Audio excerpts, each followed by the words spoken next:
Bakit maraming Pilipinong ayaw pag-usapan ng politika? Una, maglolokohan pa ba tayo? Lahat ng sulok ng Pilipinas korap.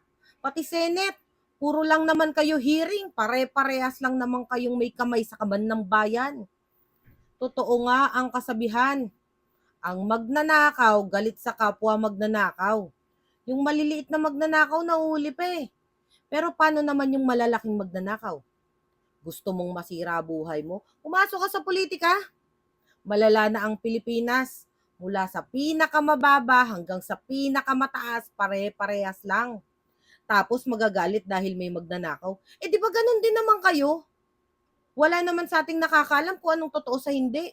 Kasi syempre, pag may camera, magkakaibigan kayo. Ang pa-plastic nyo. Kaya maraming Pilipinong gustong mag-migrate. Kasi dito sa Pilipinas, kung mahirap ka, kawawa ka. Kung mayaman ka, gagatasan ka.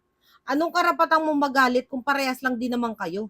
Ang dami niyong sinasabi, pero hindi niyo kayang masolusyonan yung pinaka-importanteng problema ng bansa. Puro kayo pabibo. Hindi niyo nga mauna proteksyonan ng mamamayan.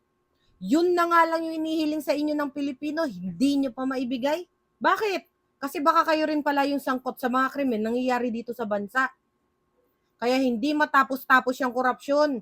Kasi lahat ng tao may kanya-kanyang level of corruption. Pero tanong ko lang sa'yo ha, ganito na lang ba tayo habang buhay o magbabago pa?